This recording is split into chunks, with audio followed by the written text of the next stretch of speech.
Hello guys, welcome to Rebuild Academy.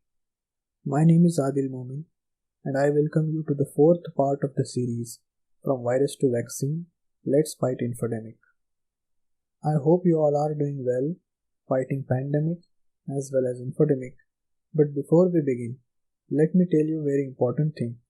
It is extremely important and highly recommended to watch this series in order. Only then you will get a complete idea and a clear picture of every concept involved. I have given the link in the description. Now let's begin. In our last video, we have talked about health and disease, particularly about infection and its types. So today we will start our discussion with infectious diseases. What are different infectious diseases and a few examples of them. After this, we will talk about an important concept of chain of infection. You are often hearing nowadays that break the chain. So this is the chain we are talking about. We will look into what is the chain of infection and how it works with a few examples. And after this, we will learn about different stages of infection and what happens at each stage. And in the end, we will discuss about zoonosis, what is zoonosis, what are its types, ways in which it can happen, and what different barriers in this process are. Okay, then let's begin. We can classify infectious diseases as communicable and non-communicable. Communicable diseases are those infectious diseases that can spread from one person to another. For example, pneumonia, chickenpox, polio, malaria, and hepatitis. On the other hand, non-communicable diseases are those infectious diseases that do not spread from one person to another. An example is tetanus, which can be caused by an object puncturing the skin and making a wound, like a nail or a needle. Tetanus is a potentially fatal bacterial infection that affects the nerves. These bacteria produce a poison that often causes a person's neck and jaw muscles to lock, thus making it difficult to move. We can also classify communicable diseases as contagious and non-contagious. Contagious diseases are those communicable diseases that can spread quickly from person to person. Examples are chickenpox, polio, and influenza.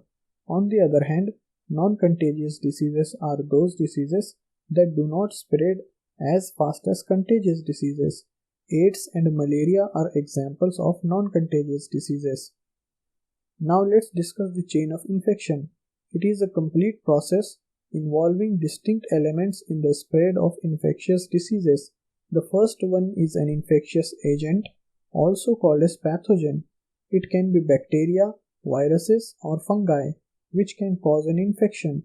Next comes the reservoir. A reservoir is a place where a pathogen can live, grow, and reproduce itself. Reservoirs can be humans, animals, food, or water. So you can say these are the banks of pathogens. After this, there is a portal of exit. It is a door through which pathogens can leave the reservoir. Blood, saliva, skin, or urine can act as a portal of exit. Portal of exit can be different for different pathogens. Once pathogens come out of reservoir, they need a transportation vehicle, right? These vehicles are called modes of transmission. It happens through physical contact or droplets of air. Once they start traveling, they are in the search of another door to enter another reservoir.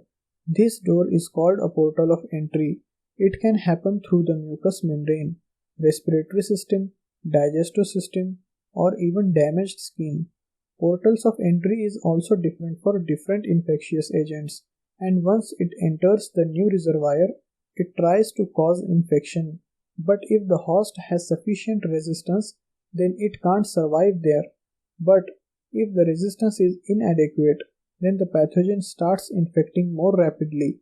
Hosts with insufficient resistance are called susceptible or at-risk host.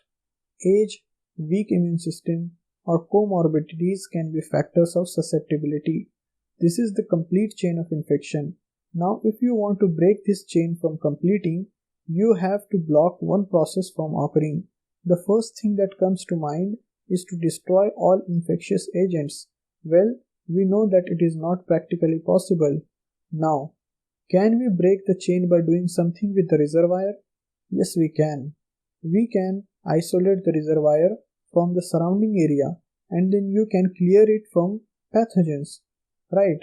Next, you can also break the chain by using barriers in front of portals of exit and entry, making it difficult for pathogens to either exit or enter the reservoir. Right? For example, if portals are mouth and nose, then by using mask, we are creating barriers in pathogen movement. We can also break the chain by avoiding the modes of transmission, like if physical contact doesn't happen, then pathogens can't jump from one reservoir to another.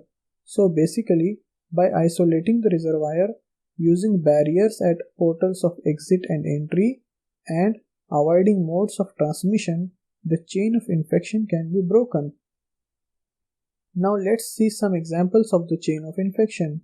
Let's start with typhoid. Salmonella typhi bacteria is the infectious agent in the case of typhoid.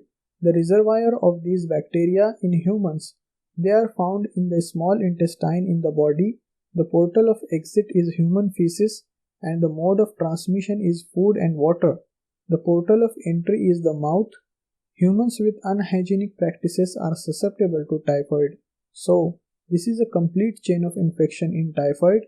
By following hygienic practices like washing hands regularly, especially coming from toilet, can effectively break the chain of infection. Right? After this, let's talk about malaria. Malaria is caused by a parasite known as Plasmodium falciparum. Therefore, it is an infectious agent for malaria. The primary reservoir for these parasites is the female Anopheles mosquito. Many people are surprised to learn that only female mosquitoes bite animals and humans. Female mosquitoes bite because animal blood provides the perfect package of nutrients necessary for their developing eggs. But not every female mosquito can spread malaria. The female Anopheles mosquito acts as a mode of transmission for malaria. When this infected mosquito bites the humans, they transfer these parasites to humans and makes humans a secondary reservoir. This parasite then reaches the liver in the humans. Since mosquitoes can bite anywhere on the skin, therefore the skin is the portal of exit and entry for pathogens. People who are heavily exposed to the bites of female Anopheles mosquitoes are more susceptible to developing malaria. We can break the chain of infection of malaria by controlling the growth of Anopheles mosquitoes. Now let's learn the chain of infection of the common cold. It is important to note that common cold and influenza, or commonly known as flu, are viral infections, but they are not the same. Most of the symptoms of common cold and flu are same, so it's hard to distinguish between them. Influenza virus causes flu, while rhinoviruses causes the common cold. Humans are reservoirs of rhinovirus. They are found in the respiratory tract. The mouth and nose act as portals of exit and entry in the common cold. The pathogens spread through droplets formed because of sneezing or can also spread through the air. Children are more susceptible to the common cold.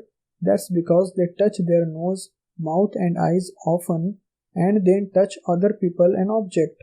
This can spread the virus. It's important to know that viruses can be spread through objects such as toys that someone with a cold has touched. Now let's talk about stages of infection. The first stage is called incubation period. The incubation period is the time interval between exposures to pathogens until the start of the appearance of non-specific symptoms. Therefore, during the incubation period, the host is infected but not aware of the infection. The duration of the incubation period depends on the type of infection and the strength of the immune system. The second stage is prodromal period. It is the time interval between the incubation period and the start of the appearance of characteristic symptoms of the disease. During the prodromal period, the rapid replication of the pathogen triggers the immune response and this results in mild and non-specific symptoms. The duration of the prodromal period depends on the ability of the pathogen to replicate in the host. The third stage is the illness. During illness, the host shows complete characteristic symptoms, like in case of chickenpox, rash will appear, vomiting will happen in case of food poisoning, right? After this comes the decline stage. The immune system wins the war against pathogens. Symptoms will start improving gradually, but it is essential to take precautions because the pathogen is still in the system. Therefore, the host can transmit the pathogen in the decline stage.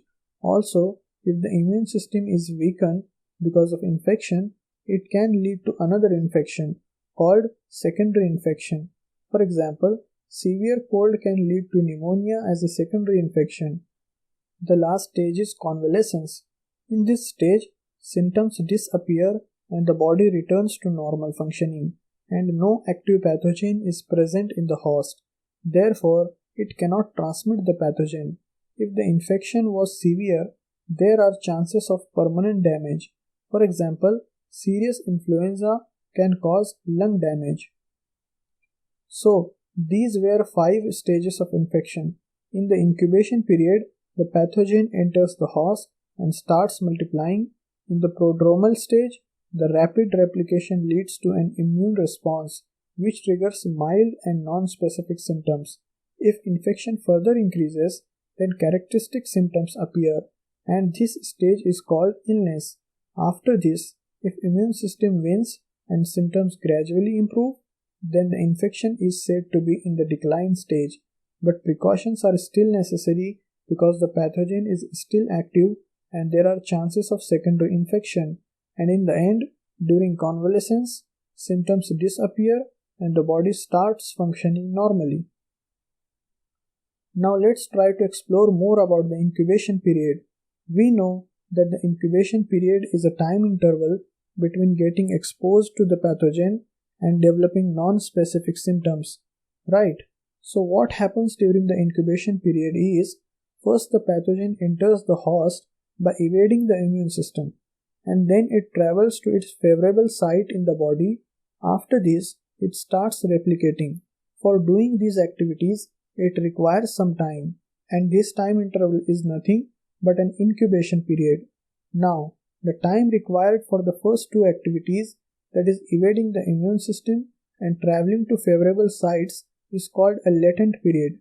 During the latent period, the pathogen is not active, that is, it is not replicating, but during the third activity, it starts replicating. So the period from the start of the pathogen replication is called period of communicability. During the period of communicability, the host can transmit the pathogen to others. So during the time interval in the incubation period after the latent period, the host can transmit the pathogen. This host is known as asymptotic host. The incubation period is different for different infections. It can be from a few days to years. For example, the incubation period for typhoid and malaria is 6 to 30 days. For the common cold, it is 1 to 3 days. An incubation period for AIDS can be 1 to 20 years. Yes, this means a person with AIDS can transmit the virus for many years with no symptoms. Now, let's jump to our last topic, zoonosis. It is important to note that not every pathogen can cause infection in every organism. Every pathogen has to meet certain preconditions which enable it to cause infection in particular organism. Therefore, some pathogens can cause infection in particular animals, but they cannot cause infection in humans. But if the pathogen can modify itself and acquire the ability to cause infection in humans, this process is called as zoonosis. In zoonosis, pathogens that can infect animals start to infect humans. We call this jumping of pathogens from animals to humans. This process happens in the opposite way also when pathogens that can infect humans start infecting animals. This is called reverse zoonosis. Zoonosis can happen in bacteria, parasites, fungus, or viruses. Mycobacterium bovis is a bacteria that causes tuberculosis in cattle. This bacteria, when mutates, then causes tuberculosis-like infections in humans. Brucellosis, also called Mediterranean fever, is another bacterial infection that spreads from sheep, goats, or cattle to people, mostly by unpasteurized dairy products. Zoonotic diseases caused due to parasites include the examples of toxoplasmosis and leishmaniasis. Toxoplasmosis is a disease that results from infection with the Toxoplasma gondii parasite, one of the world's most common parasites. Infections usually occur by exposure to infected cat feces or eating undercooked contaminated meat. Leishmaniasis is caused by infection with Leishmania parasites, which are spread by the bite of phlebotomine sandflies. This disease is found in parts of the tropics, subtropics, and southern Europe. It is classified as neglected tropical disease (NTD). Zoonotic diseases caused due to fungus include the examples of ringworms and histoplasmosis. Ringworm is contagious fungal infection caused by common mold-like parasites that live on the cells in the outer layer of the skin. The fungus can be transferred from cats and dogs to humans. Histoplasmosis is an infection caused by a fungus called histoplasma. The fungus lives in the environment, particularly in soil that contains large amount of bird or bat droppings. Zoonotic diseases caused due to viruses include the examples of rabies and bird flu.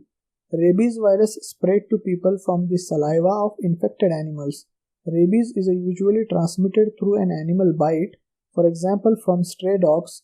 Bird flu, also called avian influenza, is a viral infection that can primarily infect birds.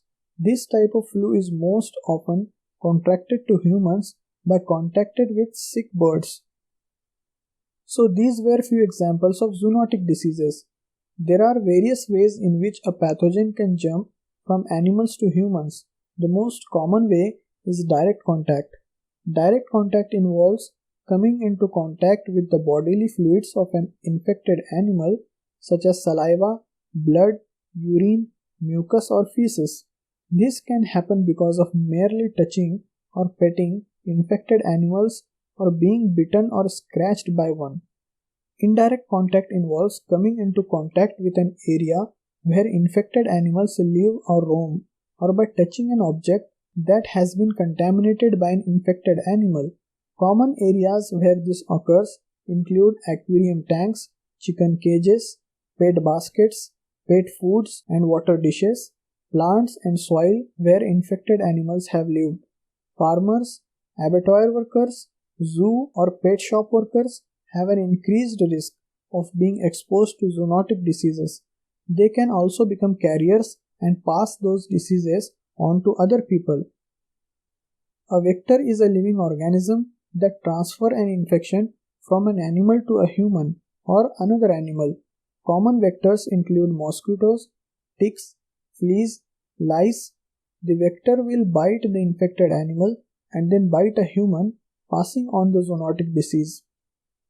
Zoonosis can come from contaminated animal food products, improper food handling, or inadequate cooking. Common causes of zoonosis through foodborne includes unpasteurized milk, undercooked meat or eggs, raw fruits and vegetables contaminated with feces from an infected animal. Similarly, zoonotic diseases can spread through water. People come into contact with animals all the time, but there are several steps a person can take to help prevent infection. These include keeping your hands clean. Washing hands with clean soap and running water after being around animals, even if not touching them, can stop pathogens from spreading. Thoroughly researching types of pets and taking steps to be safe around them can help prevent diseases. Using bug sprays, wearing long trousers and sleeves, and staying away from wooded areas can help prevent bites. A person can prevent infection such as salmonella by ensuring food is cooked properly, that food preparation area are clean and by washing dishes and pots after use. Now, what do you think? Is it a cakewalk for pathogens to jump from animals to humans? Let's try to understand how hard or easy it is for pathogens to jump from animals to humans. What are different factors that influence the chances of the transfer of pathogen? Let's discuss few major factors. The first one is reservoir distribution. It represents how many reservoirs does the pathogen can use for its growth and development. To make it visualize, let's assume this surface represents all the reservoirs and the holes in the surface represents the reservoirs pathogens can use for itself. Next is prevalence. Prevalence represents the number of hosts the pathogen uses at any given time. If prevalence is high, it means the number of carriers of the pathogen is high at a given time. So the high prevalence increases the chances of transfer of pathogen. Infection intensity, has also known as infectiousness, is a representation of the number of pathogens infecting the host at a given time. So a high number of pathogens are causing infection, then we say infection intensity is high, and high infection intensity increases the chances of zoonosis. Another important factor is ability of pathogen to survive and spread within the host. If the pathogen can effectively survive and spread in the host, then it improves the chances of its transfer to another host. Host exposure is crucial for the transfer of pathogens. The exposure should be sufficient so that enough amount of pathogens should get transferred. A long exposure increases the chances of zoonosis. And suppose the pathogen has entered the new organism, then it has to fight its immune barriers. The pathogen should be able to evade the immune response and cause an infection. So these are all major factors that govern the zoonosis. Therefore, for any zoonosis to happen, it has to cross through all these barriers. The reservoir distribution should be big enough, the prevalence should be high, infection intensity should be high, pathogen should be able to survive and spread effectively in the host, enough host exposure, and lastly, it should evade the immune response of the host. If the pathogen fails to cross any barrier, then zoonosis will not happen. This is the reason not all the pathogens can jump from animals to humans, right? So this brings us to the conclusion of today's discussion. Now, as usual, let's quickly go through what we discussed today. We saw that infectious diseases can be classified as communicable and non-communicable. Communicable diseases spread from one person to another, like the common cold and flu, while non-communicable diseases don't spread from one person to another, right? Then we saw communicable diseases that can spread rapidly are called contagious, for example, chickenpox and flu. Then we learn about crucial concepts of the chain of infection, different elements of this chain, like infectious agents, reservoir, modes of transmission, portals of entry and exit. We also briefly discussed the possible ways to break this chain of infection. We also discussed some chain of infection for specific diseases like typhoid, malaria and common cold, right? After that, we talked about different stages of infection, the incubation period, prodromal period, period of illness and period of decline and convalescence. And in the end, we also tried to explore the concept of the incubation period and how a symptomatic host can transmit the pathogen during the incubation period. And lastly, we discussed how pathogens can jump from animals to humans, called zoonosis. We also saw how pathogens like bacteria, parasites, fungus, and viruses mutate and cause infections in humans. We also learned these pathogens can transmit through direct contact or indirect contact and can also use vectors for transmission. And in the end, we saw the process is not restriction free. There are certain barriers and preconditions that limit the phenomenon from happening. Therefore, we see few pathogens are able to cross all these barriers and cause infections in humans. In the upcoming video, we will be talking about some of the very crucial concepts of immunity and immune system. So make sure you subscribe the channel and press the bell icon for timely notification. If you enjoyed and learned something from today's video, then ensure that you like the video and share it with others so that we all work together and battle the infodemic. If you have any suggestions, then you can comment. That's all for now. We will meet in the next video. Stay safe, stay connected.